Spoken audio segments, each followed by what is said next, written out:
নমস্কার এবং আদাব প্রিয় দর্শক, রন্ধনী প্রিয়া চ্যানেলে আপনাদের সবাইকে স্বাগত জানাই। আজ আমরা তৈরি করব কচুর তরকারি। শীতের শেষের দিকে কচুর তরকারি খেতে খুব মজা লাগে।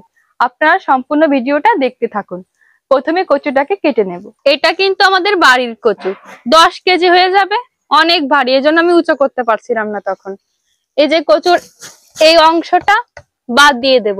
এটা ইয়ে করে খেলে ভালো লাগে, কি ইয়ে করে দেন। হ্যাঁ, এই যে কচুর এই অংশটা ভাজি করে খেলে খুব ভালো লাগে। আর আমি এখান থেকে কেটে নেব। প্রথমে কচুটাকে ছাড়িয়ে নেব, এই যে এগুলো ছাড়িয়ে নেব।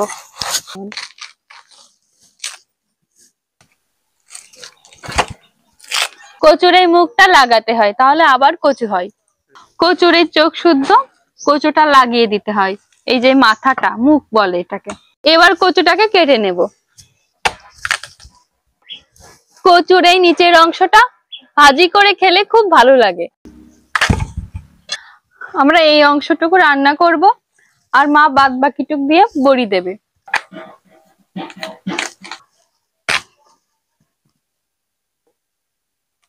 কচু কাটতে গেলে যদি চড়চড় করে শব্দ হয়, তাহলে কচুটা কিন্তু খুব ভালো হয়, সুন্দর গলে যায়। আমাদের কচুটা খুব ভালো, সুন্দর গলে যায়, মোমের মতো গলে যায়।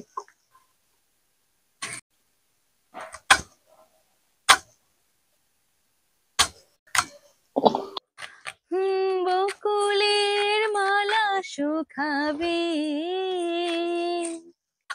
রেখে দেব তার সুরভি, দিন গিয়ে রাতে লুকাবে। মুছো না গো আমারি ছবি, আমি মিনতি করে গেলাম। তুমি চোখের আড়াল হও, কাছে কি বা দূরে রও, মনে রেখো আমিও ছিলাম। এই মন তোমাকে দিলাম। আমাদের কচু কাটা শেষ, এখন রান্নাঘরের দিকে যাব। কচুর তরকারির জন্য আমরা দুটো মশলা বেটে নেব, জিরে এবং কাঁচা লঙ্কা।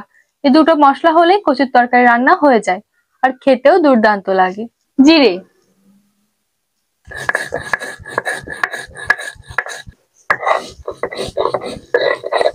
কচুতে কিন্তু বেশি করে লঙ্কা দিতে হয়, না হলে গলা ধরে। এবার আমি লঙ্কাগুলো বেটে নেব। কাঁচা লঙ্কা,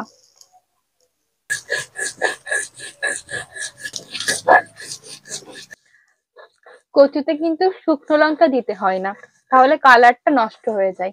কাঁচা লঙ্কা দিলে আসল কালারটা থাকে।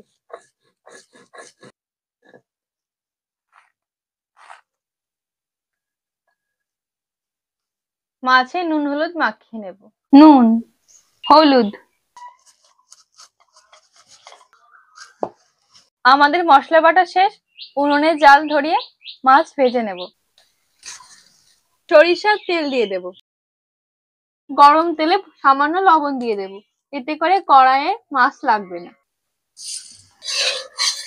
এবার একে একে ইলিশ মাছগুলো ভেজে নেব।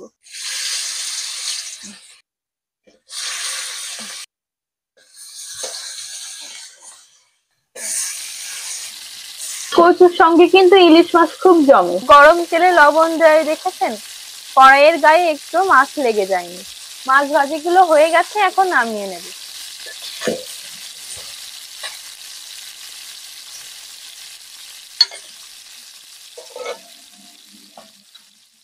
মাছ ভাজা তেলে আমরা কচুগুলো ভেজে নেব।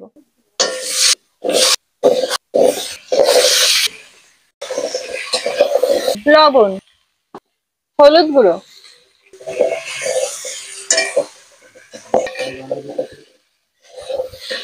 অনেকেরই কচু রান্নায় দেখি ভাপ দেওয়া লাগে, কিন্তু আমাদের কচুতে ভাপ দেওয়া লাগে না, এমনিতেই মুভির মতো গলে যায়। কচু ভাজা হয়ে গেছে, এখন জল দিয়ে দেব।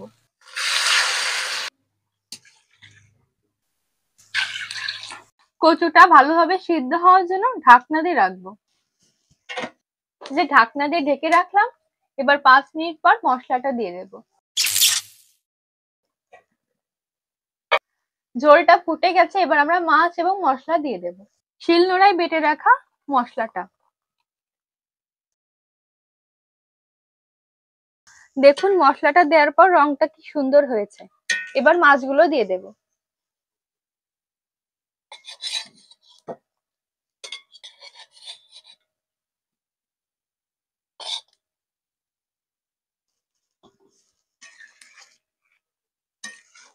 আবারও ঢাকনা দিয়ে ঢেকে রাখবো। ঢাকনা উঠিয়ে দেখবো কচুটা মোমের মতো গলেছে কিনা।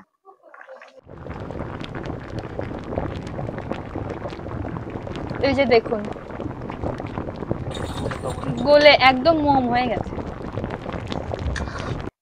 এবার তরকারিটা সম্ভারা দেব। সরিষার তেল, জিরে, ফোড়নে আমি জিরে আর শুকনো মরিচ দিয়েছি।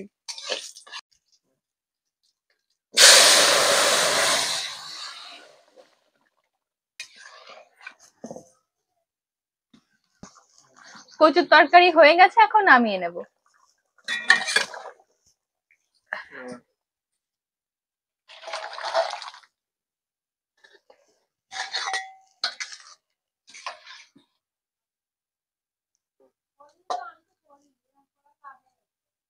কচুটা দেখতেও সুন্দর হয়েছে, দেখেই লোভ লাগছে, আর খেতে তো অনেক দুর্দান্ত হবে। এখন আপনাদের খেয়ে জানাবো কেমন হয়েছে। দেখুন কচুটা কি সুন্দর মোমের মতো গলে গিয়েছে। আমাদের বাড়ির কচু এভাবে মোমের মতোই গলে যায়।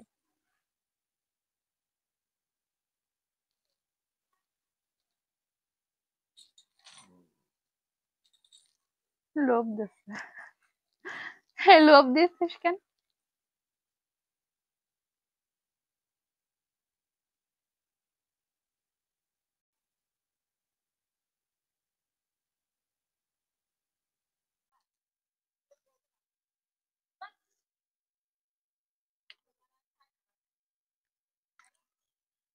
ঝালে এবং লবণে একদম ঠিক হয়েছে, একেবারে পারফেক্ট রান্না হয়েছে। এখনের কচু কিন্তু অনেক মজা লাগে খেতে।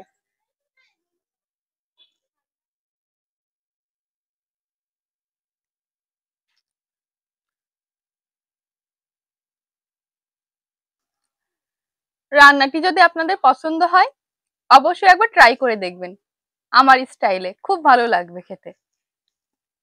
আর ভিডিওতে একটি লাইক করবেন, কমেন্টে আপনার মতামত জানাবেন। সকলে খুব ভালো থাকবেন, সুস্থ থাকবেন, সাবধানে থাকবেন। আর হ্যাঁ, বাঙালির গন্ধ বুকে নিয়ে জীবনটা উপভোগ করবেন। আর আমাদের ভিডিওটা শেয়ার করে দিবেন। এখন আসি, টাটা।